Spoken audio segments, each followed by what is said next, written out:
Hello friends, welcome to एक दंत environment education. आपका इस सेकंड लेक्चर में स्वागत है आप सभी का। अगर आप इस चैनल पे नए हैं तो चैनल को सब्सक्राइब कर लेना। मैंने ऑलरेडी लेक्चर 1 जो है लिक्विड वेस्ट मैनेजमेंट का वो मैंने कंप्लीट किया है। आज हम लेक्चर 2 देखेंगे लिक्विड वेस्ट मैनेजमेंट का, और जिसके अंदर हम कुछ 4 टॉपिक्स पे बात करेंगे, जैसे कि disposal by dilution, self purification of a river, zone of pollution in a river stream, stratification of lakes and biological zone of a lakes। तो इस 4 टॉपिक्स पे आज हम बात करेंगे। तो let's start. Now the very first topic is disposal of a sewage effluent. Disposal sewage को हम किस तरीके से करेंगे। Now there comes a question in your mind that why we need to study the source of disposal। हमें source of disposal के बारे में क्यों जानना है, ठीक है ना। सबसे पहले तो जानना है कि कौन से प्रकार के सोर्सेज होते हैं जहाँ पर हम डिस्पोजल कर सकते हैं, और डिस्पोजल करने के लिए जो हम सोर्स का सिलेक्शन करेंगे वो किन बेसिस पे हम सिलेक्शन करेंगे। तो कुछ बातें हैं जिसका आपको ध्यान रखना है, उस बेसिस पे आप सोर्स का सिलेक्शन कर सकते हैं, ठीक है ना। Now for the disposal of the various waste water from the industrial और द म्यूनिसिपल वेस्ट वाटर, आप उसको कहाँ कौन से सोर्स पे करेंगे डिस्पोज। सी, रिवर, लैंड और any other water bodies. Now what is the amount of treatment required for the treatment. जो आपका वेस्ट वाटर है उसके अंदर किस प्रकार के पॉल्यूटेंट्स हैं, वो किस लेवल के पॉल्यूटेंट्स हैं, आपको किस प्रकार का ट्रीटमेंट प्रोवाइड करना है, वो सभी पे डिपेंड करता है। और आप किस लेवल तक ट्रीट कर सकते हैं वेस्ट वाटर को, उसके अकॉर्डिंग आप आपके सोर्सेज को डिसाइड कर सकते हैं। जैसे कि मान के चलिए कि आपके पास म्यूनिसिपल सॉलिड वेस्ट है, ठीक है ना।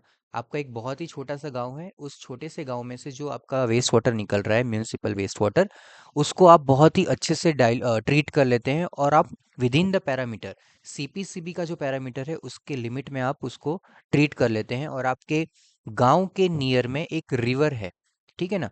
तो आप क्या कर सकते हैं, अगर आपका म्यूनिसिपल लिक्विड वेस्ट जो है और म्यूनिसिपल वेस्ट है, सीवेज, उसको आप बहुत अच्छे से ट्रीट कर लेते हैं, तो आप इजीली इस रिवर के अंदर आप डिस्पोज कर सकते हैं। इसका मतलब क्या हुआ कि आपका जो सीवेज है उसके अंदर पॉल्यूटेंट्स कम है, आपके गांव में कोई इंडस्ट्रीज नहीं है, जिसकी वजह से उसका parameters within the limit ही था, जो माइनर या प्री ट्रीटमेंट करके हम उसको इजीली डिस्पोज कर सकते थे, ठीक है ना।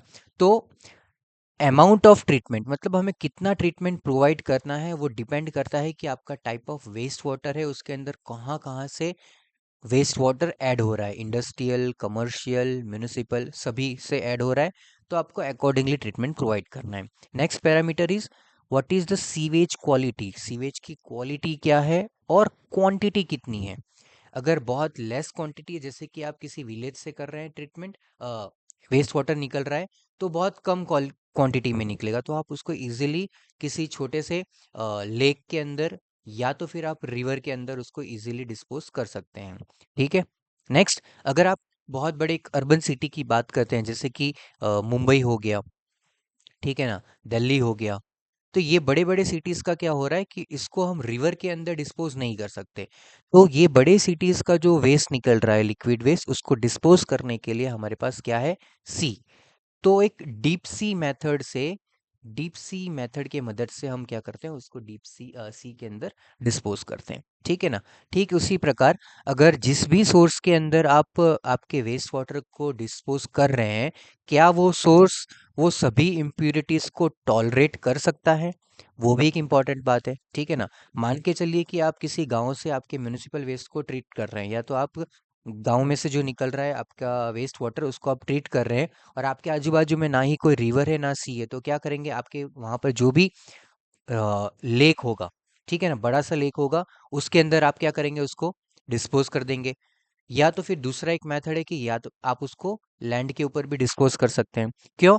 क्योंकि जो सीवेज है जिसके अंदर सिर्फ रेसिडेंशियल वेस्ट आ रहा है, उसका जो पॉल्यूशन का लेवल है वो ज़्यादा नहीं होता है, तो हम उसको एक ट्रीटमेंट करके हम या तो फिर किसी छोटे से वाटर बॉडीज में या तो फिर हम लैंड के ऊपर इसको डिस्पोज कर सकते हैं, ठीक है ना।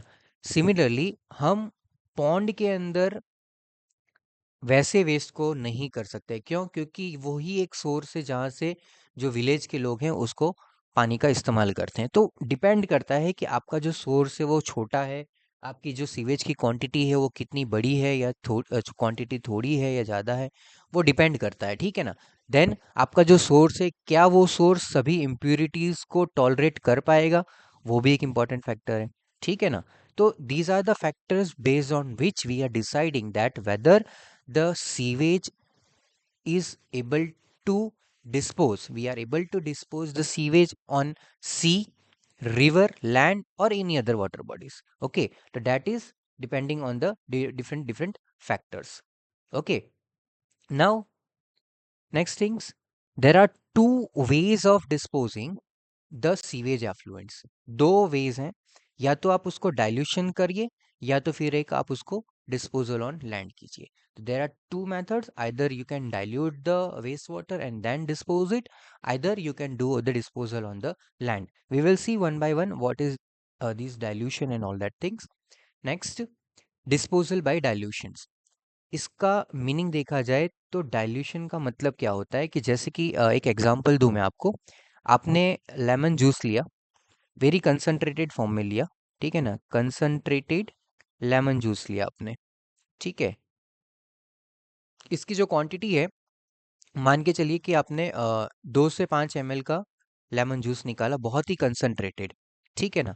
आपके पास एक बड़ा है 1 लीटर का जार है, ठीक है। 1 लीटर के जार में जैसे ही आपके 2 to 5 ml of lemon juice add करेंगे, तो आप इमेजिन कीजिए कि आपको किस प्रकार का टेस्ट मिलेगा, करेक्ट। सिमिलरली एक दूसरा केस लेते हैं जिसके अंदर आपके पास 10 लीटर का कंटेनर है, जिसके अंदर आपने पानी भर के रखा है, फ्रेश ड्रिंकिंग वाटर। अब क्या करना है आपको, ये जो 2 से 5 ml का कंसंट्रेटेड लेमन जूस था, आपको इस लेमन जूस को ऐड करना है इस 10 लीटर के पानी के अंदर। अब आप इमेजिन कीजिए कि इसका जो टेस्ट होगा, 10 लीटर के कंटेनर के अंदर जो पानी है उसका टेस्ट, और 1 लीटर के कंटेनर में जो टेस्ट है वो, दोनों के टेस्ट में बहुत ही अंतर होगा, करेक्ट। मीन्स क्या हुआ कि जो आपका 2 से 5 ml का कंसंट्रेटेड जूस था, वो बहुत ही ज़्यादा डाइल्यूट हो गया 10 लीटर के पानी के अंदर, correct. Similarly this is known as this is known as dilution. जो आपने सबसे ज़्यादा पानी में ऐड किया वो सबसे ज़्यादा डाइल्यूशन हो गया, इसका डाइल्यूशन फैक्टर बढ़ गया। और यहाँ जो डाइल्यूशन किया वो डाइल्यूशन किया लेकिन डाइल्यूशन फैक्टर कम था। इसी प्रकार से हम क्या करते हैं कि हमारा जो भी सीवेज निकलता है, सीवेज को हम क्या करते हैं, डाइल्यूट करते हैं ट्रीटमेंट करने के बाद किसी वाटर बॉडीज के अंदर, ठीक है ना। वाटर बॉडीज क्या होगा आपका, या तो रिवर या तो फिर सी। यहाँ पर क्या है, वाटर की क्वांटिटी बहुत ज़्यादा है, इसके लिए यहाँ पर हम सबसे पहले प्रीफर करते हैं डाइल्यूट करने के लिए। तो यहाँ डाइल्यूट करने से क्या होता है कि जैसे आप डिस्पोज करेंगे बड़े क्वांटिटी के अंदर, पानी के अंदर, आपका सीवेज डाइल्यूट हो जाएगा, और जो आपका इफेक्ट है, हार्मफुल इफेक्ट, जो भी हार्मफुल पॉल्यूटेंट्स सीवेज में मौजूद है, वो इजिली डिस्पर्स हो जाएंगे, फैल जाएंगे और आपको पता नहीं चलेगा, जिसकी वजह से क्या है कि एक्वेटिक लाइफ भी ज़्यादा डेंजर नहीं होगा उनको भी, ठीक है ना। तो ये है आपका method, disposal by dilution. Now disposal by dilution, it is a process where the treated sewage को क्या करते हैं हम, डिस्चार्ज करते हैं रिवर स्ट्रीम में या तो किसी बड़े लार्ज वाटर बॉडीज में जैसे कि sea. Okay, now what are the different conditions that are favourable for disposal by dilution. कौन से मेथड्स है या कौन से कंडीशंस है जहां पर हम क्या करेंगे कि ये मेथड का एडॉप्शन कर सकते हैं। डिस्पोजल बाय डाइल्यूशन हम कौन से कंडीशंस में फेवरेबली एडॉप्ट कर सकते हैं। तो पहला केस है कि अगर आपका जो सीवेज निकल रहा है वो फ्रेश है ना, 4 to 5 आवर्स या मीन्स फ्रेश कंडीशंस में है, तो इस केस में आप डायरेक्टली इस मेथड को अडॉप्ट कर सकते हैं डाइल्यूशन मेथड से।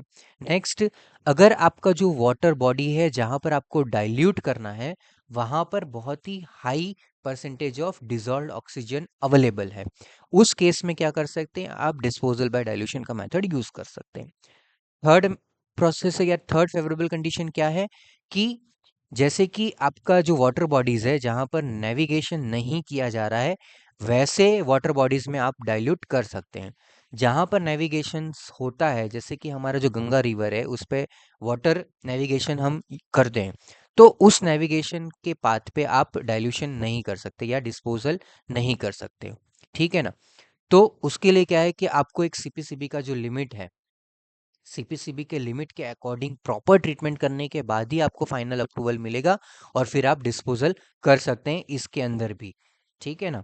या तो फिर अगर आपका ट्रीटमेंट प्रॉपर नहीं है तो आप इसमें फिर डिस्पोजल नहीं कर सकते। क्लियर। नेक्स्ट, अगर जो आपका वाटर बॉडीज है, जो भी सोर्स है, ठीक है ना, अगर उस सोर्स के अंदर आपका जो मान के चलिए कि ये आपका रिवर है, ये जो पोर्शन दिख रहा है, ये पोर्शन आपका क्या है, रिवर है। इस रिवर के अंदर आप देख सकते हैं कि किस प्रकार से हम सीवेज को डाइल्यूट कर रहे हैं, ठीक है ना। अब एक कंडीशन है कि वाटर करंट्स,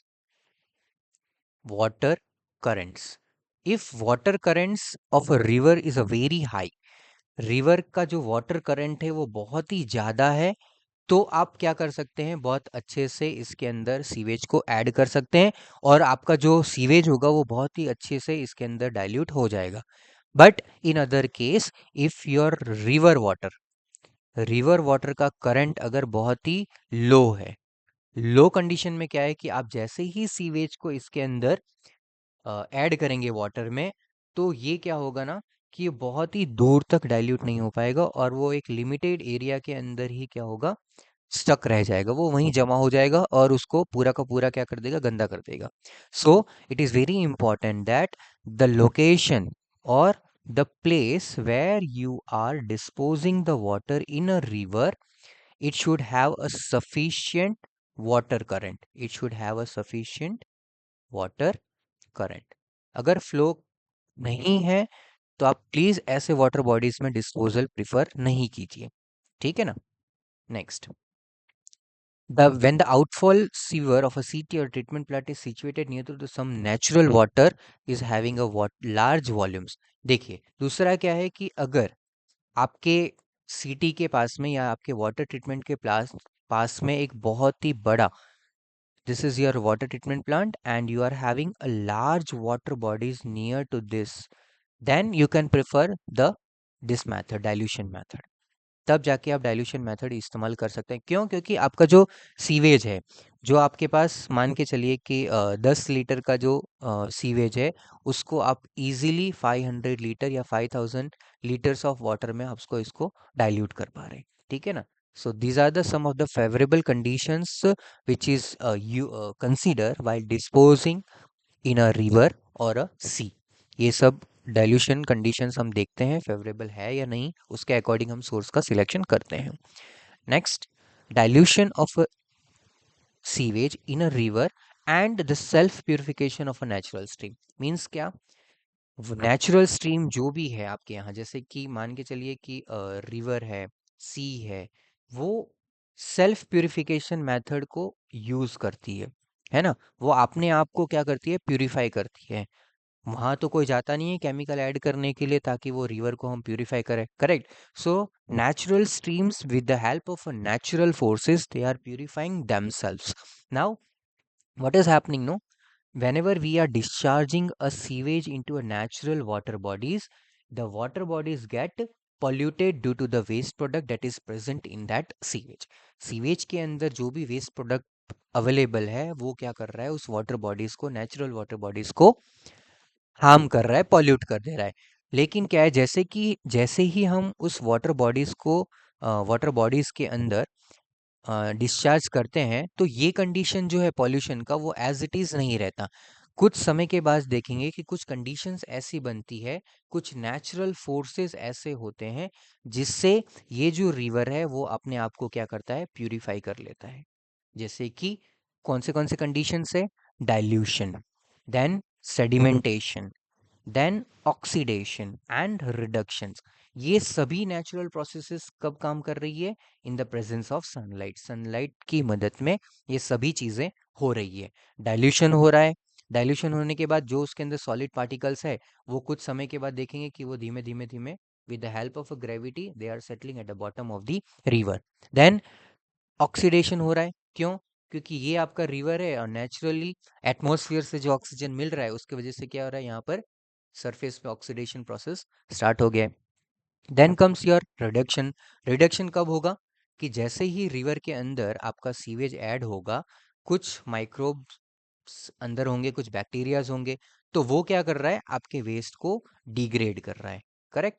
और डिग्रेड करने की वजह से क्या हो रहा है कि रिडक्शन रिएक्शन हो रहा है और आपका वाटर जो है वो प्यूरिफाई हो रहा है। तो नेचुरली क्या हो रहा है, जो रिवर हो रहा है वो एक लोकेशन से दूसरे लोकेशन काफ़ी लॉन्ग किलोमीटर्स ट्रैवल करने के बाद वो सेल्फ प्यूरिफाई हो जाता है। तो this is the automatic self purification of a river water phenomena. Okay, next, there are few very factors that are affecting the self purification process of a natural streams.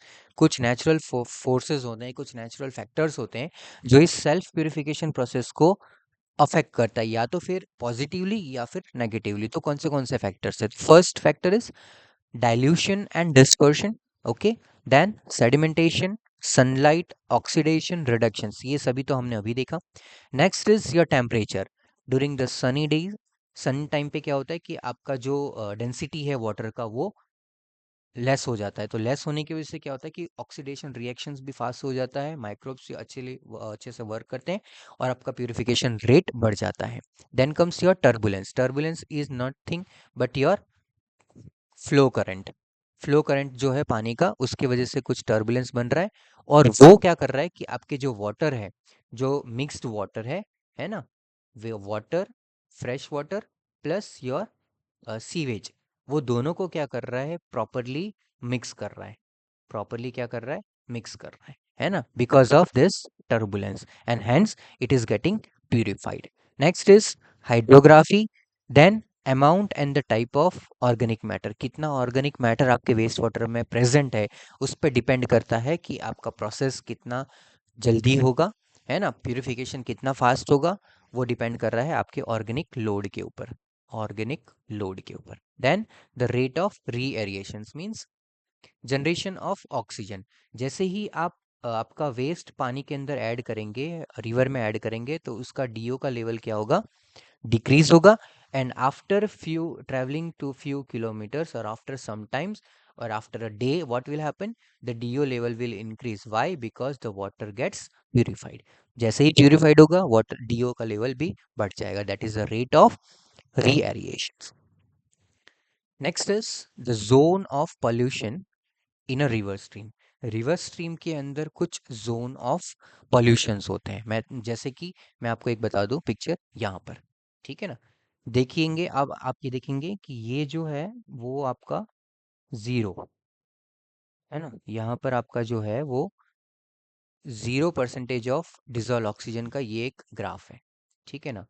ये जो है एक saturation level है जहाँ पर हम बोलते हैं कि 100% डिजॉल्व ऑक्सीजन है, ठीक है ना। जैसे ही ये जो जोन दिख रहा है आपको, ये जोन जो है, इस जोन को हम क्लियर वाटर बोलते हैं, जहां पर आपका पानी बहुत ही क्लीन है। फिर आप एक पाइप की मदद से क्या करेंगे, इस पाइप की मदद से यहाँ पर डिस्चार्ज करेंगे। जैसे ही डिस्चार्ज करेंगे, ये जोन ऑफ डिग्रेडेशन है। ये क्या है, जोन ऑफ डिग्रेडेशन। तो जोन ऑफ डिग्रेडेशन के अंदर क्या होता है कि जो आप सीवेज ऐड करते हैं ना, तो आपका सीवेज ऑक्सीजन लेवल को, डिजॉल्व्ड ऑक्सीजन लेवल को डिक्रीज करता है। तो ये जो ग्राफ दिख रहा है वो ऑक्सीजन लेवल का डिक्रीज होने का ग्राफ आपको दिखाई दे रहा है, ठीक है ना। कुछ लेवल तक यहाँ तक जाएगा, जीरो तक, और वो जो जीरो तक जाने वाला है जहाँ पर आपका ऑक्सीजन लेवल पूरा ही डिक्रीज हो गया, उसको बोलेंगे zone of active decomposition. Means आपका जो भी ऑर्गेनिक वेस्ट है ना, ऑर्गेनिक लोड जो भी है वो सभी क्या हो गया, प्रॉपरली डिग्रेड हो गया है ना, जोन ऑफ डिग्रेडेशन या जोन ऑफ डिकम्पोजिशन में। जैसे ही आपका ऑर्गेनिक लोड टोटली डिकम्पोज हो गया, फिर ऑक्सीजन का लेवल फिर उसके अंदर बढ़ना स्टार्ट होता है। So this is the zone of recovery, and then after a few times you will get a zone of a clear water. So this is a graph of DO, dissolve oxygen, with a time. Time के साथ में आपका जो zone of pollution है river के अंदर, वो किस प्रकार से होता है वो आपको यहाँ देख सकते हो कि सबसे पहले आपका क्लियर वाटर होगा, फिर जोन ऑफ डिग्रेडेशन होगा, ऑर्गेनिक मैटर आपके डिग्रेड होंगे, उसके बाद आपका जोन ऑफ एक्टिव डिकम्पोजिशन, मतलब टोटली डिकम्पोज हो जाएगा, एंड उसके बाद आपका जो रिवर है वो रिवाइव करना स्टार्ट करेगा, ऑक्सीजन का लेवल इंक्रीज करना स्टार्ट करेगा फ्रॉम द एटमॉस्फेयर। तो जोन ऑफ रिकवरी आता है और उसके बाद फिर से आपका क्लियर वाटर मिलना स्टार्ट करेगा। तो दो सिटी के बीच के अंदर ये प्रोसेस हो जाता है अगर बहुत दूर दूर पे सिटी अवेलेबल है तो। ठीक है, so this graph is important to understand that how what are the different zones of pollutions in a river. Okay, now let's see the characteristics of each and every zone. The zone of pollution refers to the distinct region in a river or a stream downstream of a wastewater discharge point. ठीक है ना, एक अलग अलग zone है river का. Horizontal method में देखा जाए तो अलग अलग जोन है जहां पर ये सभी प्रोसेस होती है ना. Then first zone is zone of degradation. जिसको देखेंगे तो उसके अंदर क्या होगा, जैसे कि आपने ग्राफ में देखा था, डीओ जो है ना, डिजॉल्व्ड ऑक्सीजन है, उसका शार्पली ड्रॉप, उसका लेवल बहुत ही जल्दी गिरना स्टार्ट करता है because of the microbial activities. Now the point of discharge, जो रिवर के अंदर आपका पॉइंट ऑफ डिस्चार्ज है, वहां पर बीओडी भी बहुत ज्यादा हाई होगा. Water appears to be turbid, grey and the bad smell you will be experiencing. Okay, high bacterial and organic content will be there in zone of degradation. Zone of degradations में आपको ये सभी चीजें दिखाई देगी. ठीक है, next zone of active decomposition. इसके अंदर क्या होगा, DO reaches to its minimum level. Okay, then comes BOD start to decrease. शुरुआत में बीओडी आपका बहुत हाई था, है ना, उसके बाद आपका क्या हो रहा है, डिक्रीज होना स्टार्ट हुआ बीओडी. देन एक टाइम आएगा जहां पर आपका बीओडी क्या हो गया, जीरो हो जाएगा, and then it will get revive, है ना. सिमिलरली डीओ फंक्शन करता है. डीओ शुरुआत में हाई होता है, फिर जैसे ही आप सीवेज ऐड करते हैं वो लो होता है, और धीमे धीमे धीमे करके वो जीरो तक पहुंचता है. उसके बाद फिर वो रिकवरी स्टेज में आके उसका डीओ का लेवल फिर से इंक्रीज हो जाता है. ठीक है ना. Then zone of active decomposition में आगे बात करेंगे तो क्या होता है, कुछ गैसेस का फॉर्मेशन होता है जैसे कि hydrogen sulphide and methane. After active decomposition के जोन के बाद हमको पता है कि जोन ऑफ रिकवरी आता है, जिसके अंदर डीओ का लेवल इंक्रीज होना स्टार्ट हो जाता है. ठीक है ना, क्लियर वाटर मिलना स्टार्ट होता है और BOD continues to drop. BOD का लेवल डिक्रीज होता है जैसे मैंने आपको यहाँ बताया. आफ्टर जोन ऑफ रिकवरी फिर आपको मिलेगा zone of a clear water, जहां पर डीओ का जो लेवल है वो न्यूट्रल हो जाएगा naturally, and water appears to be clean and that supports again the aquatic life. Okay, BOD क्या हो जाएगा, लो वैल्यूज पे स्टेबलाइज हो जाएगा. Okay, understand. If any doubt आप कमेंट कर सकते हैं, कमेंट करेंगे तो मैं अकॉर्डिंगली फिर आपको नेक्स्ट लेक्चर में क्लियरली और डेप्थ में आपको समझा दूंगा. ठीक है ना. Any any kind of feedback you want to give, you can, आप feedback भी दे सकते हैं, so that in the next lecture I can improve that thing.